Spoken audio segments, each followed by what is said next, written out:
Welcome to 5 minute challenge. आज का सवाल आपकी स्क्रीन पर। आपके पास है 5 मिनट, वीडियो पॉज करें और सॉल्व करें। आई होप आपने सॉल्व कर लिया होगा और चलते हैं सॉल्यूशन की तरफ। हमें दिया हुआ है z-4/z का मॉड जो कि 2 के बराबर है। हमें पता करना है कि मॉड ऑफ z की मैक्सिमम वैल्यू क्या है।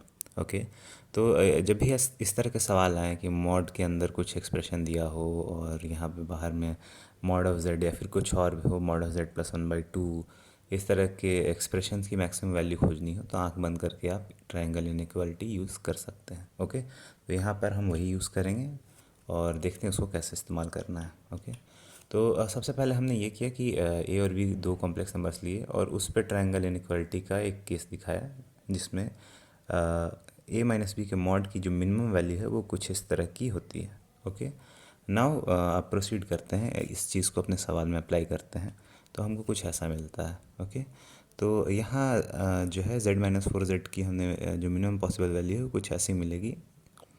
ये हमने लिखा है इनइक्वालिटी में। ओके, अब ये जो एक्सप्रेशन है वो हमें दिया हुआ है कि 2 के बराबर है, तो हम इसको कुछ ऐसे लिख सकते हैं। ओके, अब यहाँ पे क्या करते हैं, कैलकुलेशन इजी हो इसके लिए मॉड ऑफ z को x से सब्सटीट्यूट कर लेते हैं।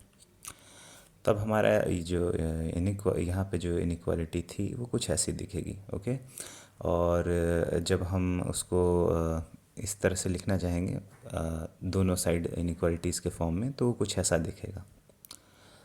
अब देखिए यहाँ पे दो इनइक्वालिटीज़ हैं इस पूरे ये में, पूरे एक्सप्रेशन में।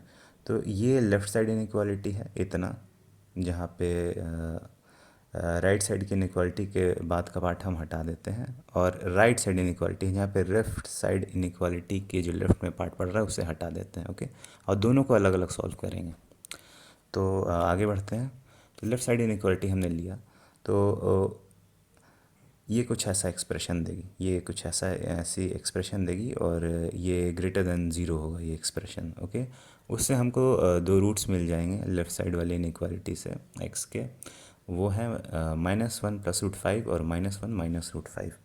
और हमारी जो इनइक्वालिटी है वो x का कुछ रेंज देगी। अब तो x जो है वो √5 -1 से बड़ा है और -1 -√5 से छोटा है। अब देखो x जो है वो नेगेटिव हो नहीं सकता, बिकॉज मॉड ऑफ z तो हमेशा पॉजिटिव होगा। तो ये जो है, ये जो रिज़ल्ट निकला है कि x इज़ लेसर देन -1 -√5, इसको हमें डिस्कार्ड करना पड़ेगा और यहाँ वाला जो रिज़ल्ट है उसको हम रख लेंगे कि x इज़ ग्रेटर देन √5 -1, यानी x की जो मिनिमम वैल्यू है वो √5 - 1 है। अब आगे बढ़ते हैं, राइट साइड वाले को लेते हैं।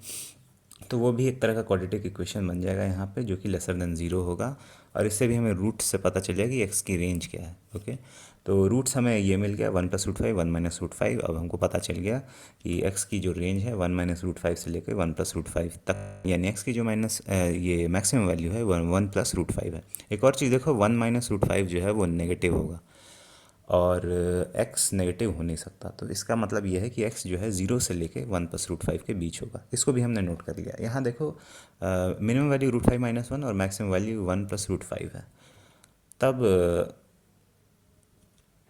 तो 1 और 2 को हम यूज़ कर लें तो हमें x की जो रेंज है वो बेसिकली पता चल गई, √5 - 1 से लेके √5 + 1 तक। ओके, तो मैक्सिमम वैल्यू यहाँ पे √5 + 1 है और √5 हमारा सिर्फ ऑप्शन बी दे रहा है। ओके, तो जो बी है वो करेक्ट आंसर है। Thank you.